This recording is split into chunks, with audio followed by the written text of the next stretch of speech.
శక్తి వినాయక మండలి తరపున వినాయక చవితి శుభాకాంక్షలు. మేము కోట్ రోడ్ శ్రీ శక్తి వినాయక మండలి రుద్రగౌడ్ ఇంటి పక్కన నుండి చేస్తున్నాము.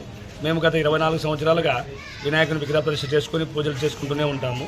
కానీ గత సంవత్సరం ఒక వినూత్నంగా ఏమైనా చేయాలి అనుకున్నాము. అది 54 లక్షల కొత్త కరెన్సీతో చేసినాము. అది విశేష ఆదరణ వచ్చింది. ఈ సంవత్సరం ఏదైనా మళ్ళీ కొత్తగా చేద్దాం అనుకున్నాము. 54 కిలోల వెండితో, అంటే అక్షరాల 54 కిలోల వెండితో 250 బిస్కెట్లతో దాదాపుగా రూపాయల ప్రకారం అయితే 60 లక్షల రూపాయలతో మేము ఈసారి వినాయకుని విగ్రహ ప్రతిష్టాపన చేసినాము. ఇదంతా మొత్తము ఆదోని, కర్నూలు, బళ్ళారి నుండి తెచ్చినాము. దీనికి మొత్తము మా మిత్రుల సహకారంతోనే జరిగింది. ఇక్కడ పోలీసు వారి సూచన మేరకు సీసీ కెమెరాలు ఏర్పాటు చేసినాము. మేము ఈరోజు, రేపు, ఎల్లుండి 40 మంది ఇక్కడే మేము కాపలాగా ఇక్కడే పండుకుంటాము. ఇది శక్తి వినాయక మండలి కోట్ రోడ్.